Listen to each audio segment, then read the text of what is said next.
Oh, so you want me to Oh, do again? Welcome to the podcast, and this is going to be a two-parter.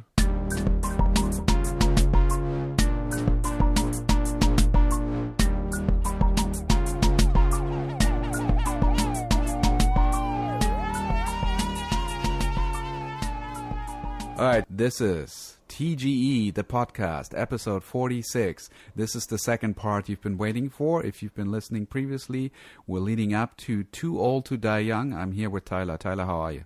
Hey, Sven. Sven's in beautiful Hawaii right now, drinking up the rays, appreciating us kind of block recording some episodes before he left. And we're appreciating all the listeners. If you enjoy what you are hearing, please subscribe to the podcast. We are on iTunes, Spotify, Stitcher, anywhere you listen to podcasts. And sorry, I thought it was the end of the episode. Sorry, we just recorded 2 in a row, so I almost just said thank you to Curtis for the music. Happy editing. He does have a new album out. Yeah, and happy editing.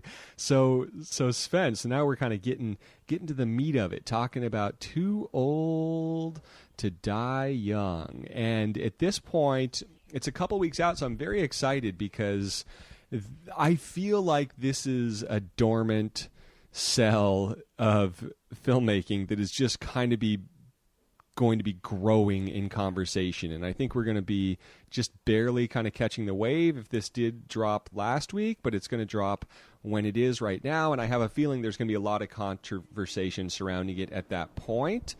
I currently, at the time of viewing this, I'm halfway through the final episode, which puts me in a weird place, but I couldn't imagine a better place to start talking about it, where there's just still like a little question mark left as to where this could possibly go from where I am.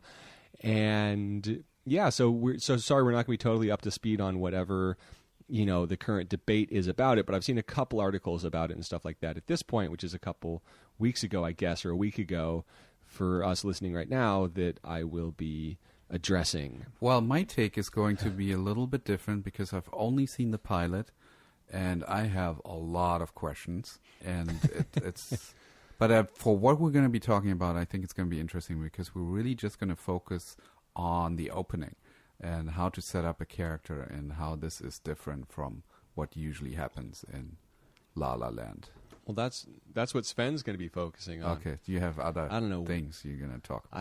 I don't know where I'll go, Sven. Okay. And it's, I think, important also for us to point out that with this particular show, Nicholas Winding Refn actually premiered episodes 4 and 5 at the Cannes Film Festival, which I didn't realize till after seeing episodes 4 and 5, and was like, oh, holy shit. So he made a conscious choice not to premiere the first episode or the first 2 episodes or the first 3 episodes. Yeah, so that's very interesting, and I think just there's so much to talk about with this show. And just a little background on who Nicholas Winding Refn is for those that aren't familiar with his work. He is the director of the Pusher trilogy, which is, the trailer for it says it's the greatest tragedy to come out of Denmark since Hamlet, which I think is hilarious, but I also think that trilogy is just utterly brilliant in terms of what he did with it.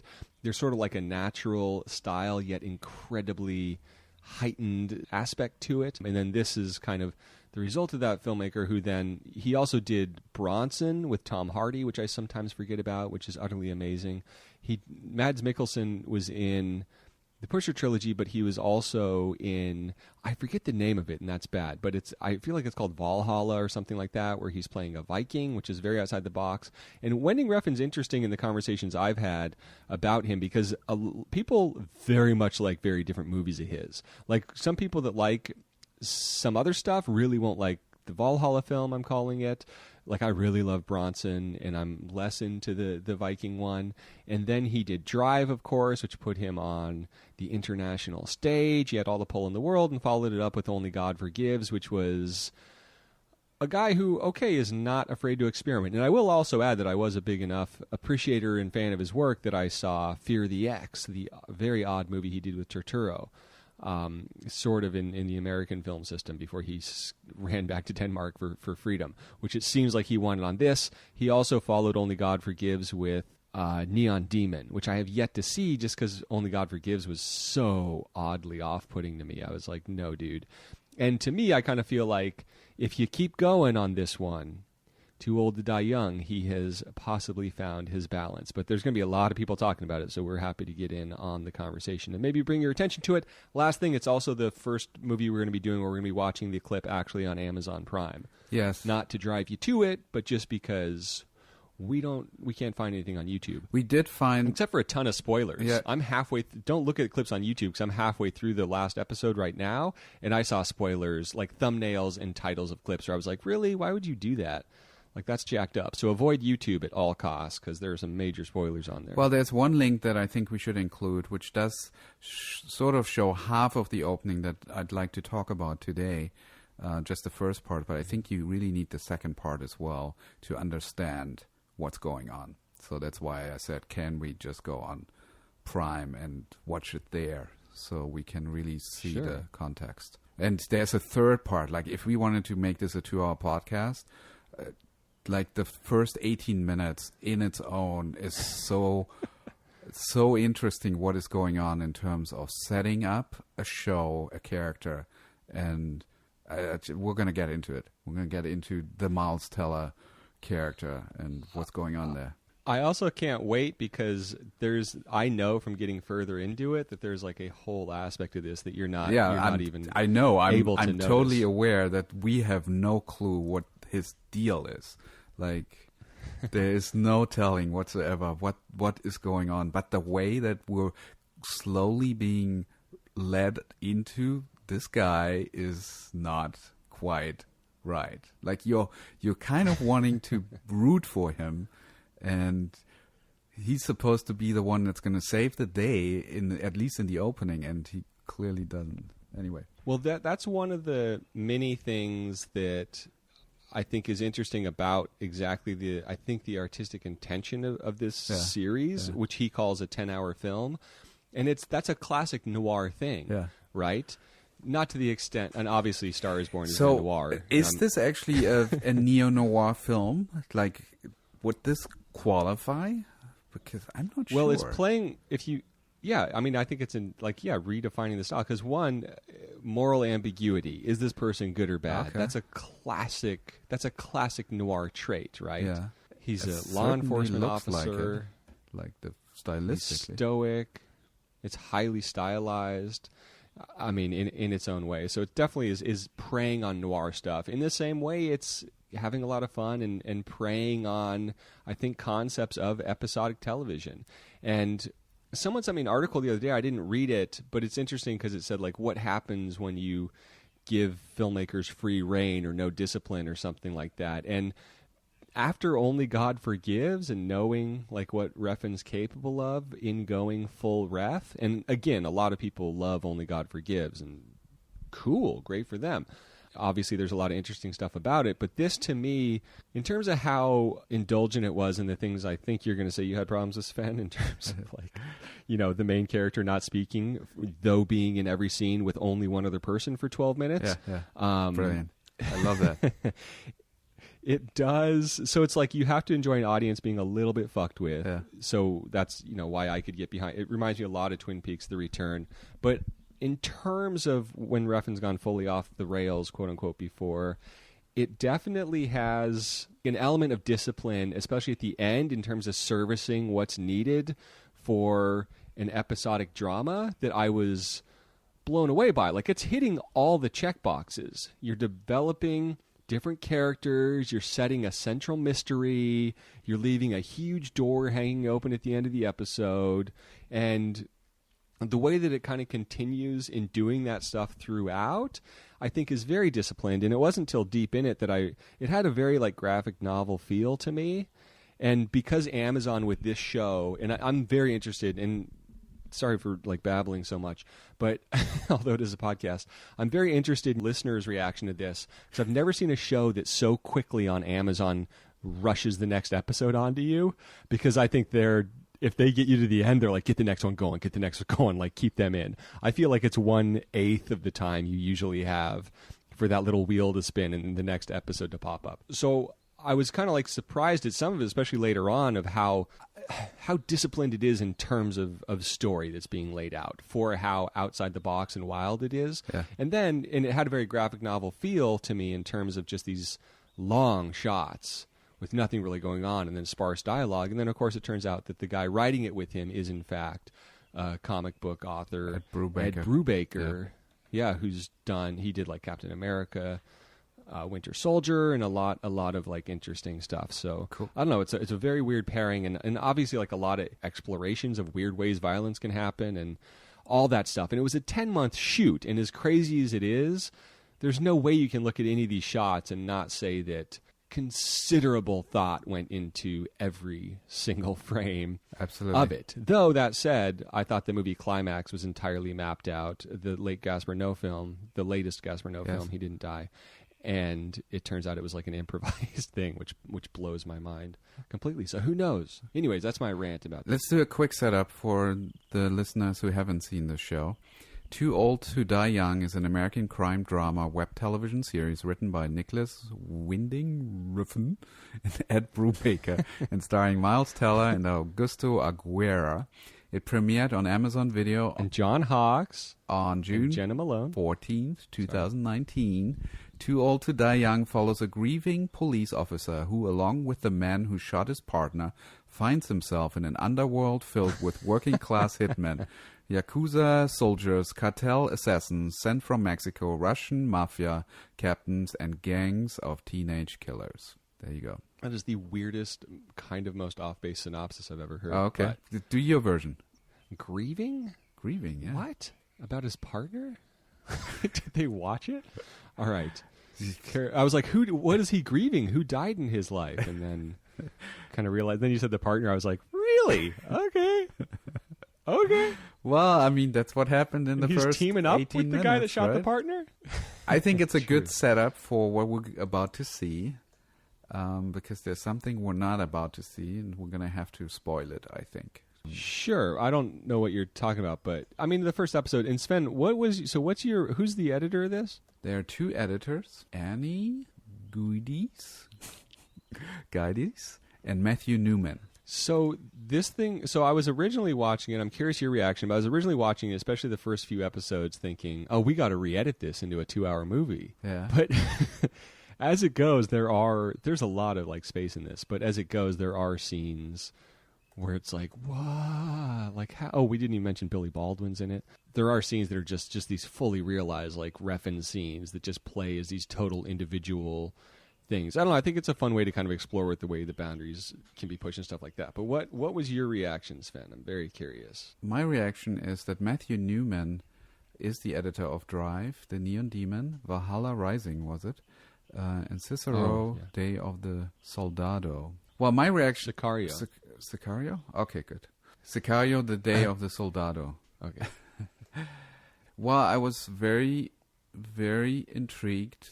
I think... Before I say what my reaction is, I think we should see the scene, because I'm going to tell you what I'm feeling as we go through it. Okay. So we're watching on Amazon Prime, and so I think this is going to be a little dependent on which weird ad we get before it begins. Yeah, there's going to be... So I'll look at a different one? Yeah, it's going to be like there's going to be some disclaimers and stuff. I think we should pick it up at 17 seconds of the stream. That's really when the film starts. Does the stream start at 0, or does it include the ad in that?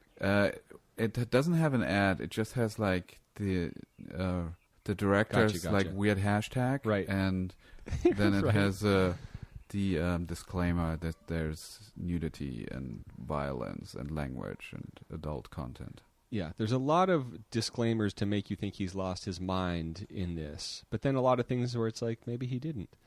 So we'll see if we can determine as we go. And buy NWR is a pretty big cry for insanity. Yeah. So I'm starting at 17. Is that cool with you? So it's that mural on the wall. It's the first shot. Got it. And we're starting. What we usually do in this podcast is we'll include a link of a scene that we're discussing. We're going to watch it through one time, and then we go back and analyze in more detail what the editing, the storytelling is here. So if you have Amazon, we recommend that you actually go on your Amazon account and watch the episode there, or we'll include a link of a YouTube clip that shows you the first part of it, and here you'll get to see or get to listen in on more. Cool. Here we go. 3, 2, 1, click. So I just want to say at the start of this that I texted our friend last night and said and this is true, had my computer paused for 30 seconds sitting in front of it because I was watching Too Old to Die Young and didn't realize it was paused. I just sat there kind of looking at it for 30 seconds. I was like, oh, is it not playing? So anyways, it's a long tracking shot. Exactly. And this is going to be different. Like, we have time to explain things here because nothing is moving We have time for fast anecdotes. in this movie. So the camera pans over from the mural, which is clearly, it feels like LA to me. Some like Los Feliz, Highland Park kind of neighborhood. Across a police car. A lot of this stuff is filmed in notable LA locations, which is cool. So the first person we see is Miles Teller's character. Yeah, which tells us he must be the main guy, right? It should, but then we see his partner. Who has his face is a little more obscured at the start. Yeah. Miles is standing next to the cop car. We're now on a single on him pulling out again. Yeah. So it's a close-up, and this is important because Sven has overlooked this, which as you should, because I didn't even realize it until we rewatched it.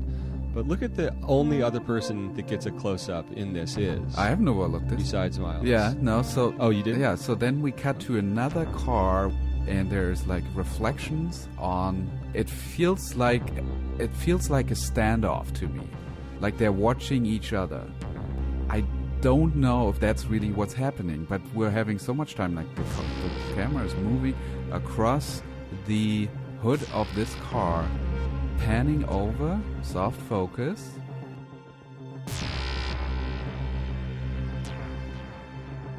All right, so we're panning across these storefronts. We're getting a real sense of the visual sensibility of the world they're in, of just these bright highlights and neons that are breaking up the darkness, and they're really far away. So this guy is watching the cops, but it's kind of a subtle thing, and I don't know if it's a big spoiler to say that there's... Well, because I guess a lot of that was the fun for me, the fun of discovery of character and stuff like that, but there's a reason that you go from one character's close-up to the next character's close-up. Yes. And then... Insert shot of a phone that is a flip phone. So now I'm thinking, okay, we must be somewhere in the 2000, early 2000, or... Yeah, I guess I never thought about that, where... I think I'm going to have to kill her, man. When it takes place, because it does kind of have that timeless aspect, and yet it feels incredibly modern in terms of the stuff they're saying. She's going to ruin my life. Yeah. I know later there's a guy who I think starts ranting. She keeps calling my wife, hanging up. Make America Great Again. I don't know. It feels very contemporary. Threatening to go see her. In terms of some of the stuff it's taking on. I caught her in my front yard watching my kids the other day. But yeah, it's like this weird, ambiguous, timeless quality, and it has all those noir things of kind of like, is this a purgatory? She has a lack of empathy, man. But still. It's surreal, and then this guy just starts talking. I don't know, he's just talking about the affair that he's having, and... Last time I got caught fucking around on my wife, she took the kids to her mom's for a month. I guess in an interesting way, he's discussing his morality. We're good now. Sleeping in the same bed. He's literally having a conversation about right and wrong. Still, I just can't stay away from Amanda, man. You get it. And saying to Teller, you understand. Yeah. Right? Yeah. How it's hard to do the right thing, how you have to do the bad thing. Her dying is the only way this is going to end. You don't notice it, but that really is, like you point out, Sven, that's the entirety, kind of Lord knows I can't stop.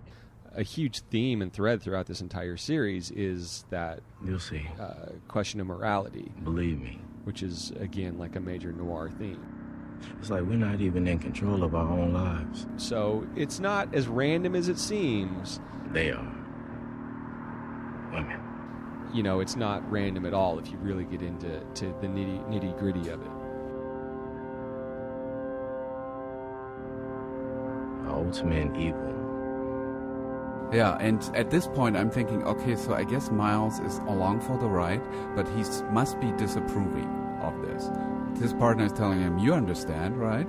Miles doesn't respond, so I'm like, okay, he's got this bad partner, bad cop, and he doesn't know how to handle this. This is what I'm thinking is happening right now. The good guy that is like stuck in a bad spot. Mm-hmm. Yeah, and he has that young, boyish kind of protagonist thing. Yeah. Little whiplash energy. All right, then they drive And off. we just keep... And then we go into the title sequence. And we're going back to this random dude where we don't know, is that just providing atmosphere? Is he watching them? And the way the titles are used throughout this is like crazy. There's an episode later on where the titles come in 20 minutes in. That's great. And I'm just going to say the only kind of like tease I'll give to inspire you to maybe watch further is that if this show had no discipline, then it would not be able to have an entirely new take, maybe the greatest take ever on the Hitman scene. No way to approach that unless it's stolen for something else. It's in this totally brilliant episode that then the titles come in 20 minutes into it much later on. So we're following the guys. Yeah, so this is as far as we should take it, right? I mean, there is another scene following after this opening title sequence that then gives you another clue about this character. And I'm not sure whether we should reveal it or not, but it's a But does it matter? I just kind of feel like we can keep talking as it's playing. Cause it's so... Well, unfortunately I stopped, so I don't know where you're at. Oh, I'm at 6:52. I mean, it doesn't really matter. It's not like it needs to sync up. But I think that I'm just letting it keep going because it doesn't matter. And, you know, this actually scene does end up becoming important later in the weirdest possible. You can imagine the weirdest way that this scene could end up being important later, and you haven't imagined weird enough. Yeah. I'll just say that. But the other thing that's kind of crazy about this is how off-putting it is. And that's why I'm curious what your reaction to it was, Sven. But my feeling from what you said is that obviously it was very slow. Full disclosure from me, I didn't really watch it. I just kind of played it in the background, did other stuff, would check in every 5 or 6 minutes, hear the line of dialogue, see the shot, go on with my life. And then now by episode 10, I'm fully watching it because my mind is blown entirely inside out. And I promise you, there's crazy enough scenes in this. Like, what's up with his walk at 7:55? Like, this is just a tapestry of so many things. It's like mixing.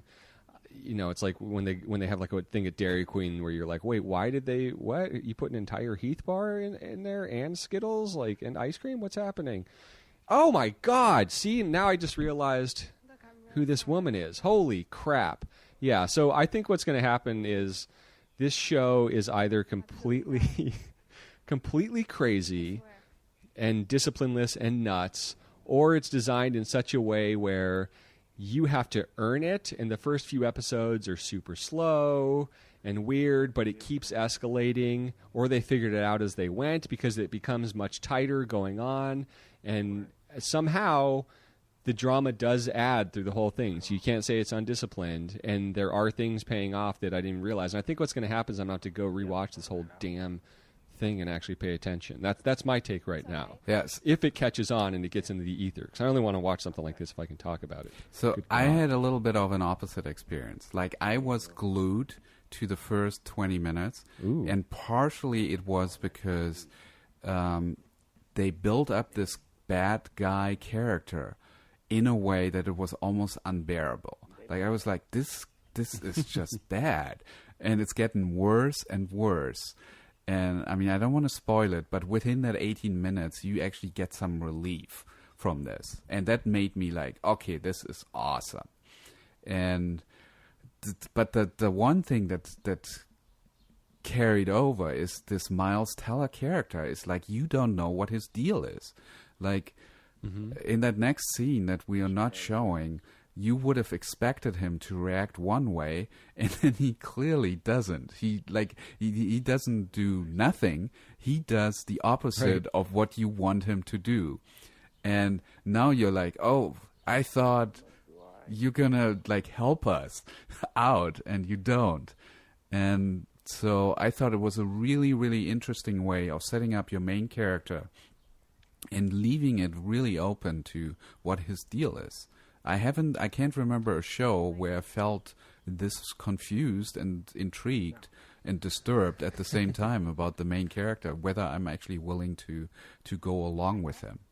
That was my experience. Well, that's also, yeah, but that's kind of the anti-hero thing and like a major trope that they're playing within it. Yeah. And like almost to the point of having fun. And I was joking with you when you said, yeah, 10 minutes in and I don't know where we stand on Miles. Yeah. Or you said 10 in and I don't know where to stand. And I said, yeah, it took me 8 hours. Oh, you mean 10 minutes? So... So just wait, Sven. Yeah. I'm still watching it. Like, it's fully happening, and I'm Yeah. just as a... And then later on, as I was watching the rest of the episode, then I realized, oh, you know what? I can actually check my Twitter or do other things while this runs in the background, and I'm still keeping up with what's going on. Because it's... and I can't tell if that's the conceit of the show, if that's like the whole hashtag thing, if it's made for that culture where it's like... Because it seems very indulgent and very much like there's a lot of space that doesn't need to be there, especially in the beginning. But then I feel like later on there's some stuff that hangs where you're like, oh, I guess I'm just staring at this because what's happening? I mean, the performances, the stuff the actors go through, and then also at the episode 3... You know, for the John Hawkes fans, episode 3, John Hawkes comes in, and you really get a different experience when it's an actor like that who's been through the ropes far more, you know, than a lot of the younger actors. Just the vibe that the cinematography and everything has filming him is, I mean, it's an experience worth holding in there for. And then, you know, I don't know. I'm just curious. I'm curious how people hang into it because, you know, Sven, our friend Mario, I couldn't believe he like mentioned something from like episode 6. I was like, oh, you got there? And episode 4 and 5, the ones he showed, episode 5 has maybe the most disturbing, kind of mentally disturbing thing I haven't been able to get on my head in a long while. So yeah, you can look forward to that. So let's talk a little bit about the editing of this. Do you have a take on it? The editing, I guess it's to take anything from this in terms of editing. Just give it to him. It's a great example, I think, of, and it's stuff we saw that they were toying with a little bit. You know, I know Thelma Schoonmaker, when they did Wolf of Wall Street, she was really trying to make a change in terms of, look, everyone expects Marty's thing to be fast. We're going to hold it really slow. Because it was very influential, that style of editing from like a lot of the Scorsese movies, some fast stuff here and there. I felt like that was reflected in The Master. I feel like there's a few filmmakers that are really making a point of trying to hold on stuff and having kind of the beauty of like these longer shots go on. So I think it's a really good example of that, especially when they really get it figured out and dialed in, of how... You know, you can kind of experience an entire off-screen character by holding on another character if it's done in the right way. So to arrive at this stuff, I mean, sure, maybe it's super lazy, or maybe there's a lot of discipline and study and thought that goes into it. So I'm not quite sure how you, you know, when you've established this pace, like how do you determine when to make a cut? Because none of it's being done for matching or continuity. Mm-hmm. It feels to me as if it's very deliberate that they're not cutting. When they're cutting, everything has a purpose. So I don't think it's a lack of discipline. Is that what you said? Or laziness? Well, being kind of an asshole, I said that. But I also mean, I also don't feel like at the same time that there's not coverage. Yes. You know what I mean? Like, I feel like especially later that there's a lot of stuff where it's like, there's no way that they don't have the medium and the close-up on this, but we just held on the master for 6 minutes, and it's perfect. Like, it's absolutely perfect. And I don't know. How are you getting at that? How on set are you, you know, I don't know. Just trusting that and then having it work so well. Do you need music and sound to help ground it? Like, what the heck? Yeah, I think it is a director that is an auteur. Like, he does everything, feels to me. Like, he understands camera, he understands editing, he understands music. And the opening shot, the way that the reason why I think it works and keeps you engaged is the music, actually. I think the music is really, like, it's kind of that droney thing, but it also has, like, some bangs in there whenever you need to. Like, it's just, like, swooping over the hood of the car.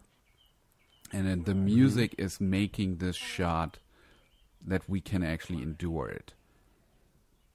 Yeah. It's because And visually we're not getting engaged all that much. There's not a whole lot of new information being revealed per second. Right. And likewise, I think we've talked about this a little bit with Revenge, and I think we talked about it with Lynch, but it's a director who clearly has a full understanding of all the stuff you just said. That you can't, this is the tough thing when like a movie like this or Tree of Life or Birdman comes out, when you have film students and stuff, because then every film student's like, oh, I'll just do that thing. Because it seems so easy. Like, I'll just have some voiceover and get some footage of some fucking plants. Or, hey, we'll just do one shot, right? Like Birdman. But it's so disciplined and so hard to pull off. I think it's stuff like this becomes troublesome because you think that it's a lot easier than it is, and he has such a full grasp of it. Yeah. So it really, obviously, to a huge extent, is someone experimenting and kind of pushing that stuff. So it's a great study in that regard. Well, it works, and he can pull it off because he creates tension. So there is so much conflict there with so little happening. Like, it's just a couple of lines of the actors, and So, like, this guy is nuts. I've been saving up. For me? Yeah, for you.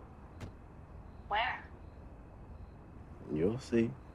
Right. He's just basically proclaiming that he's going to murder somebody, and you would assume our main character is going to prevent that from happening. None of this actually matters for the film, but it creates this tension where you can just let it hang there and let us sort of just hang in the in this dreary atmosphere. And it has all these dramatic things. Like, it has this RoboCop, or not RoboCop, what is it, like, I forget what the famous cop movie is where the partner gets killed in the beginning. Like, it has all the tropes, and then, I don't know, if you want to understand Refn's style versus, the Marvel style, this location in North Hollywood's the same place they filmed a bunch of stuff in Captain Marvel where the Blockbuster is. So you can compare his take on it to theirs. And there's just so much stuff that's been filmed in all these, so many cop stuff that's been filmed in all these locations around LA, so that's fun too. But yeah, there are total like tropes of the genre that are being played with and subverted. So, it's not by accident, and there are dramatic plot points that are keeping you engaged. Yeah. So, but we could re-edit it. This could be 30 minutes. I would have to. Let's not BS ourselves. I wouldn't be able to do it like this. I don't have that skill. I'm at 18 minutes and 28, and we should have just done the whole episode. We should just keep that running in the background. Yeah, for the rest of the year. Yeah, but you're right. There's all these. Yeah, it's playing with your expectations. It's setting this up. It's taking it away, and then I don't know, just like these great, crazy, compelling visuals. But I don't know. It's a good study, and I think it'll be fun to interact with and come back to on the comment boards and stuff like that. See what reaction people are having to it, because there's so much nuance to be dissected and discovered here, and really brilliant stuff going on in terms of someone who's mastered the form, kind of just horsing around with it. Yeah. But then again, he is also fully colorblind. Really? Which is where a lot of fun of his... He's like, that's why there's so much red in my stuff, because I can't see red and I keep asking for more. So that's... I mean, that's fascinating and empowering to filmmakers, too, to realize, oh, wait, this guy literally has, So he sees a little red or he sees no red? Do you know? He has trouble seeing red, Okay. so... Who knows, what he's actually seeing. But that's such a cool thing in terms of the experience of film also, to know such an accomplished auteur is really just kind of making something for themselves in a weird way. Yeah. And the cool effect that has on us. Yeah. Well, I mean, the Any other grade on thoughts this on film is amazing, or on this series. Like everything, he like Drive and so on. It has a very unique feel to it. Yeah, and it's Thomas Newton Segal shot Drive, and Drive was shot on an RE2, which is like one of the great arguments for digital. Yeah. Yeah, so I'm going to, my final thought on this is I'm going to stick with the show. I'm going to see where this is going. I'm intrigued enough. I'm not sure I caught everything in the pilot because I did get into that state of checking my Twitter every now and then. So suddenly things happen where I'm like, oh, how did we get here? I don't know, but I still could follow it. And it's intriguing. I'm intrigued. And I'm not sure to what degree it matters. It might be good beach viewing, but it sounds like in a couple weeks we'll get back. You'll have binged the whole thing. I have half an episode left to watch, and then see if I'm still thinking about it. That'll be the true test. You'll just finish it and see if I'm thinking about it still. Cool beans. All right, I got to get back to the beach. You have to get back to the bay so you can get to the beach. And thank you to everyone for listening. We hope you had a great 4th of July. We should have said that last week. We hope it was a good weekend. And if you like what you're hearing, let a friend know. If you're watching this show, if you're wondering what the heck's going on, let us know. You can comment on Sven's Twitter. Where, Sven? At This Guy Edits. And we might miss the conversation entirely. We might be a little bit late on this. We were hoping to start the convo, but it might already have passed like a wave on the Hawaiian beach. Subscribe to us on iTunes, Stitcher, Spotify, everywhere you listen to podcasts. If you enjoy the music at the end, we're going to do one more original track from the new album here. But if you like what you're hearing, you can track down Curtis Music, curtismusic.com. He also has a Bandcamp page. He's also on iTunes, everywhere you listen to music. You can follow him on Spotify as well, etc., etc., etc. And as Sven always says, happy editing. They're saying I should cash my seeds in the beanstalk bubble pop. Who even needs them? Turn my back to a wee bit of wind. Chase a sloping gradient of security again. Am I waiting like a sperm in the crevice of a bin for an entity-shaped hand to slip in? Or am I fishing on a barbed hook, twitching vertigo, looking for the seafloor? Like, is this what screensavers prepared me for? Loved you for cigarettes, loved you for alcohol. Carry my heart in plastic sack to the shopping mall. We could take an Uber or we could just crawl. Don't be self-conscious, no one sees you at all. Even when you stumble, maybe even when you fall. Miss my grandma, miss my uncle, miss my friend, miss my cat. Journey of a thinker is to hell but never back. Path of a writer, unseen breadcrumb track. Here to disappear like it were cards beneath a thumbtack. On the poster board, at your workplace, we've all had a moment looking at our own face. Make it danceable again, just so it doesn't seem like it's about my life, you know what I mean? The death rattle blown for the war that we won. And I finally found my way home. Now the battle is done and the enemy gone. So I finally found my way home. Only money is sacrosanct. Use potpourri to scrub the plebeian stank. Mind mirrored in by a digital bank. Y'all preserve ignorance as a form of rank. We all have the same protections but don't know who to thank. Vision scarified like mustard gas stank. Hairstyle emulates the treads of a tank. Waste less time comparing oneself to what you ain't. But I didn't start to rap to rinse out my privileged life, or to prove to you that I'm not soft. 10,000 years behind how a white man scoffs. It'll take more than phony art to wipe that expression off. Workers dance around the bar like they're free or something. Do back to job like a Cinderella pumpkin. Walking around my hometown with one glass shoe. Like I really fucking miss you. Really, really do. Miss you, yeah, I really, really do. Miss my grandma, miss my uncle, miss my friend, miss my cat. Journey of a thinker is to hell but never back. Path of a writer, unseen breadcrumb track. Fear to disappear like it were carved beneath a thumbtack. On the poster board, at your workplace, we've all had a moment looking at our own face. The death rattle blown, the war that we won. And I finally found my way home. Now the battle is done, the enemy gone. So I finally found my way home. I really, really miss you, I really fucking do. I really, really miss you, I really fucking do. Like I really, really miss you, I really fucking do. Miss you, I really fucking do. Like I really, really miss you, I really fucking do. All these little creases, full voicemail, inbox, 7 threads, digital photos, knickknacks, disembodied engagement clicks, shoelaces, the smell of clothing, thrift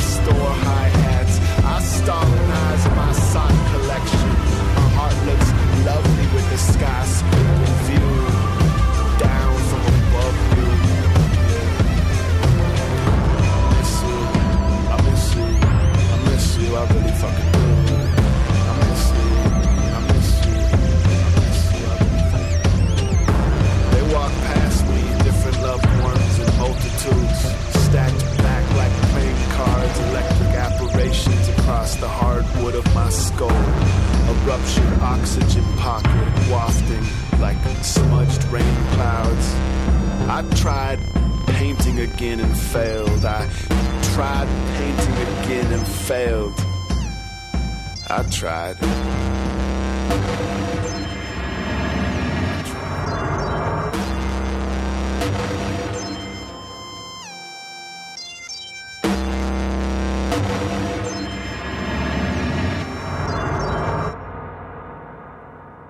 I actually had the director walk in during the recording, so I'm gonna cut this short. Thank you. Take care, man. Bye. Alright, sorry. Wir haben 2 Episoden aufgenommen.